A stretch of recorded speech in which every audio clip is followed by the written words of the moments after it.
Nobody reviews it better. Makes it so boring you cry. Makes you go and get a blunt so you can get so high. Octopussy coming out in 1983, starring Roger Moore in his fifth and next to final installment in the series of James Bond. Has him dealing with a Fabergé egg, Russian intelligence, and Louis Jordan's Kamal Khan as the villain. And me and Mark actually were watching Moonraker last night, and Mark did not remember this movie. So I was like, yeah, it's Bond in space. And he said, is there any other one that's like as bad as this one, gimmicky, or just like, filmmaking wise? And I'm like, have you rewatched Octopussy? And apparently not. He thought Octopussy was Spy Who Loved Me. So yeah, Octopussy is. What can I really say about Octopussy? You want to talk about camp? Even if, for what it's worth, with Moonraker, the concept of Bond eventually going into space, which does not even happen until the final act of the movie, and late into the final act, honestly.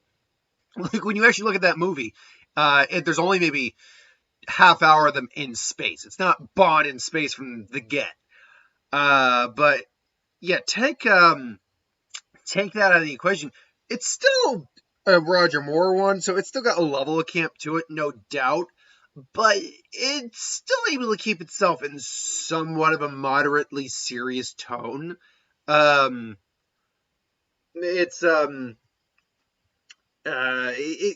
able to at least, in the vein of seriousness, keep itself grounded. Whereas, while Octopussy stays on Terra, stays on Earth, it doesn't do that. Octopussy it's kind of a joke film, let's be honest. One of the biggest problems I've always had with the Roger Moore Bond is the whole fact that, apart from the fact that I don't believe the badass part of Bond with his Bond, he's also too campy. Like, those Bonds were way too campy for me.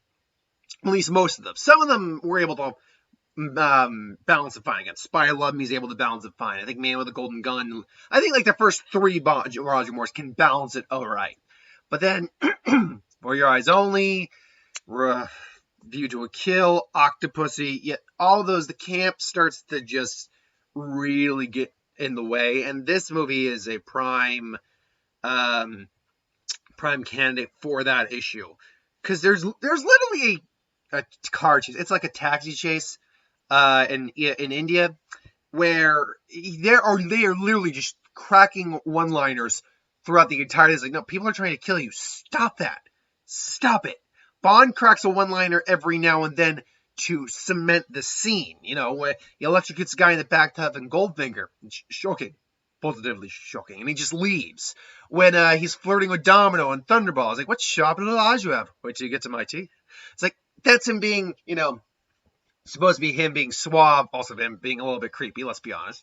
Because me and Mark were having that conversation, too, about the character of Bond, and particularly with as much as I love Sean Connery, and I think he's like, I still haven't, it's been a while since I did that video, but I feel like he's tied with Daniel Craig for me. As much as I love both of them, they do come off a bit more misogynistic. Not even a bit more, a lot more misogynistic than later interpretations of Bond. Dalton Brosman and Craig's Bonds actually come off a bit more balanced in terms of how they're portrayed, in terms of their womanizing, how they actually treat women, all that. Whereas Moore's and Connery's do come off a lot more as products of the era, and therefore they come off a lot more misogynistic. Which, to be fair, Bond's character is a very misogynistic character. If I'm going to be honest, I feel like we need to be careful with how we interpret characters now, given how politically minded everyone is, because you have to understand some characters are designed a certain way. Now, if they're not going to fly in a certain time period, like they fly during a certain era, then maybe you should hold off on using them for a while. But I don't know. That's just the way things kind of are. Don't get me wrong, things can always change, but some characters are designed in a certain way, and Bond is a character that is designed in a certain way. Um, and we also got in the conversation of a female Bond and a black Bond, whether or not which one I'd prefer, all that. But besides that, back to the plot. We get some fun gadgets with Q. Guy shows up the infamous crocodile little the mini sub the Bond has to like sneak up in. There is fun to be had in the movie. I can't argue that. Honestly, rewatching it, God, what was the guy's name? Oh, Louis Jordan's Kamala, yeah, it's Kamala Khan. Sorry, because of Kamala Harris. I'm like, it's not quite spelled that way. It's Kamal Khan. That's it, Kamal Khan. His Bond villain actually isn't a bad Bond villain in my eyes.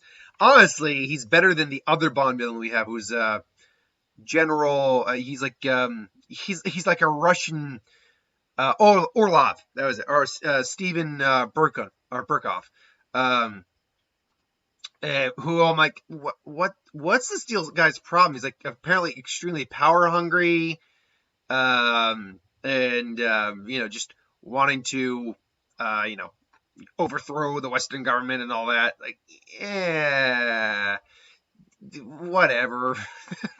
But no, Khan's villain actually isn't bad. I mean, he's not like one of the great Bond villains, but he is, I think, a better Bond villain than I think some people give credit for. He's got a charm to him. He's polite, but he's also, man, he's a sore loser when Bond calls him out for using loaded. He doesn't actually flat out call it. It's just, they're playing, I think it's backgammon, and he's using loaded dice to get what he needs, and she's like, you need to roll 6, you need that. Great, luck. Oh, it's luck. I thought it had skills involved. Well, in that case, I'll let you use player's privilege and use your lucky dice. It doesn't even look 12. I'm like, yeah, he's still got some moments. And we do get the very lovely Maud Adams returning from her deceased, her grave in Man with the Golden Gun as the Bond woman in this film, Octopussy herself, Maud Adams. Which, can we talk about that name for a second? We have to address the name. Like, I get this is the 80s and you could get a lot more things in PG than you could, but how did you get away with that name? Like, let's be honest.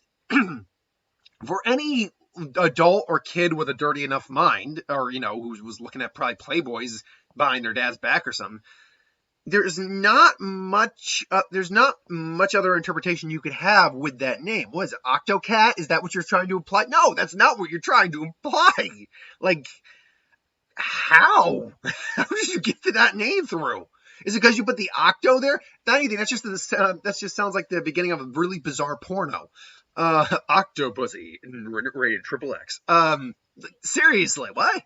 But that name, regardless, this is why you don't waste Maud Adams in like one of the previous Bond villains as just a throwaway Bond girl who gets killed by the villain. Because Maud Adams' Octopussy is one of the cooler Bond girls. She's not helpless in her own right. She can defend herself. She's actually in like a state of power and control. She runs a business, be it an illegal business, but a business nonetheless. She's actually has a legitimate thing for Bond, which that scene I always found a little, like Roger Moore forcing himself on Octopussy, who ultimately did want him, but it's like, no, she's even like, no, it's like, yes, it's basically Sean Connery and Pussy Galore again, which again, one of the best Bond movies ever, but that scene, even as a kid, I watched that scene, I'm like, that comes off a little uncomfortable. Like, and this isn't as bad as that, because he's not pinning her down, he's just like holding her. And it's clear too that she wants him, but he's just trying to convince her, and he's like, all right, whatever, and it's like, you've got me, blah blah blah. It begs the question too, what happens to these Bond girls between Bond movies, I wonder? Like, do they just, leave on solid terms with James? Him in solitaire, no, we're no longer a thing. Granted, I could believe Solitaire being that was pretty much her first relationship, so those almost never last. 99 times out of 100, your first relationship is never your last. Unless you dump, date for a while, and end up back with them, in theory. But yeah, I mean, what about Barbara Bach's character? Well, no, they were Russian. They were different agencies. I can understand that one not working out. All right. Man with a Golden Gun, Good Night. You work together. Okay, don't crap where you eat. I could understand that one not working out. But then For Your Eyes Only, there was no reason. I mean, besides her age, there wasn't much of a reason why you couldn't have been together. Maybe it just didn't work out. I'm just saying. Moonraker, good head is the CIA. Octopussy, she's running this this business. So in theory, I could understand actually why he can't end up with some of these women, just because they all have their own thing going on. But let's harken back real quick to Dr. No. What happened to Honey Rider? Mm-hmm. No, nothing with Honey Rider. No, Sylvia Trench. No. What about the Russian woman you technically married? Huh? What about Pussy Galore? Huh? What about Domino? Huh? What about was it Aki? No, Aki died. The other one, I can't remember the other one's name. Lily. What about the one from Diamonds Are Forever, who I can't even remember her name off the top of my head. And what about them? Huh? But as much as this film does have some stuff I like, there are two scenes that seriously stand out to me, or not scenes, but plot element. Bond dressed as a clown. What are you doing, man? What are you doing? What are you doing? What are you doing? And then that whole scene where he's being hunted. Do I start with the Tarzan swinging on the vine noise? Or do I start with a tiger? And by the way, all these animals just happen to be in this one location. Is it a preserve, or are they just in the jungle? It's like, oh no, he just happens to run across a tiger, a snake, leeches, and it should be a crocodile, whatever, an alligator. Alligators are probably easier to handle, but he already dealt with crocodiles, whatever. An alligator, so they're all there, whatever. But the leech thing, whatever. He's just gonna fall in the water, and a leech just suddenly just must get tasty more nibble. No, that's obviously not gonna happen. The snake, first off, it wasn't a venomous snake; it was just a snake. It was like a harmless. It looked like a grass snake of some kind, or a rat snake. But it's like, and the whole blind hiss off. Like, come on. The one though that really always, I watch it, I'm like, what? It's the tiger. It's a freaking tiger. This isn't like in the context of the story, this isn't a tame tiger. It's a tiger, and he just sit, and the tiger just like. So first off, it understands the command sit, but second off, it does it. I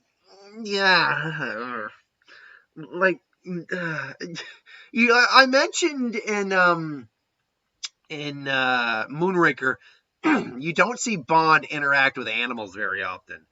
But when you do, it is kind of weird. It is kind of weird. Take horseback and stuff out of the equation, obviously. Bond is not an animal guy, except for I can't remember her name. We'll get to her, Minnie Driver. She played Midge on 70 Show. View to a Kill. She has a cat. That's about it. And he does kind of interact with the cat a little bit. So yeah, it's one of those things where the movie's camp level is far too large for me to really call it a good Bond film. But there is some dumb charm to it. Either way, I can't say it's a very good movie. This isn't one of my favorite Bond movies by far. But it's not, I wouldn't say it's the bottom of the barrel. It'd be debatable what the bottom of the barrel right now is. We'll figure that out when I eventually do a list for this. Till then, thanks for watching. Hope you enjoyed. Like, comment, share, subscribe. What do you think of Octopussy? Best ever? Worst ever? It's okay.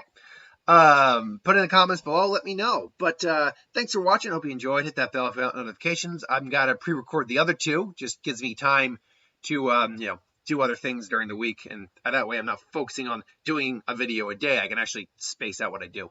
So thanks for watching, and I'll see you next time. Plus, I got Zanpakuto theory video and the last of the 20 strongest Captain Class Shinigami video to do. So thanks for watching. See you later.